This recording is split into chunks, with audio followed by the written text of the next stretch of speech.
Днес ще ти покажа 3 Galaxy AI инструмента, които аз използвам почти всеки ден и ще ти ги демонстрирам чрез конкретни ситуации, в които те наистина помагат.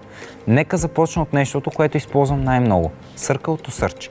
Вчера в една снимка от интернет видях едно страхотно куче и ми стана интересно каква ли е тази порода.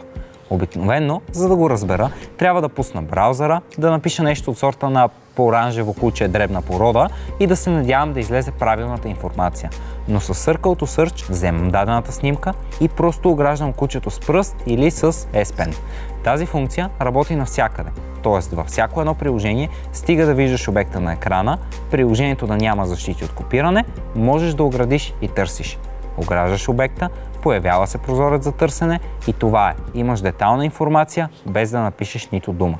Това спестява страшно много време и е супер удобно да търсиш разни неща, буквално с едно ограждане. Второто, което използвам постоянно, особено когато трябва бързо да прочита дълга статия в Samsung интернет браузър, е Summarize функцията. Активира се от Samsung интернет в Settings, после Browsing Assist и оттам включи Summarize. След това, докато разглеждаш някоя страница, просто избираш иконката Browsing Assist, натискаш Summarize и хоп, получава структурирана версия на текста в булети. В моя пример с кучето, влязох в сайт за животни и Summarize ми извади най-важните факти за породата.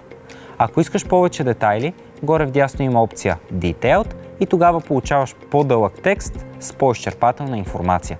От моя опит е важно да отбележа, че не всички сайтове позволяват Summarize. Някои имат защита и няма да можеш да я използваш. И накрая, начина по който аз пиша по официални текстове имейли. Composer Samsung Keyboard. Него го обожавам, защото често ми се налага бързо да напиша по-официален имейл или съобщение, а си признавам, че не винаги имам вдъхновение да оформям текст. Да вземем един съвсем реален пример. Един ден исках да си взема отпуск, за да заведа кучето на ветеринар. Отварям си мейла, както обикновено, но вместо да пиша всичко на ръка, от Samsung Keyboard намирам Chat Assist. Избирам Composer и описвам накратко какво ми трябва. Нагласям вида и тона на съобщението, натискам Generate и получавам напълно оформено съобщение. Да не говорим, че наскоро използвах същата функция, за да напиша имейл с молба за препоръка на телефон за подарък за рождения ден на майка ми. Просто описах накратко ситуацията, Composer ми изкара текста, въведох го и го изпратих. И така, това бяха моите 3 Galaxy AI помощника, които горещо препоръчвам.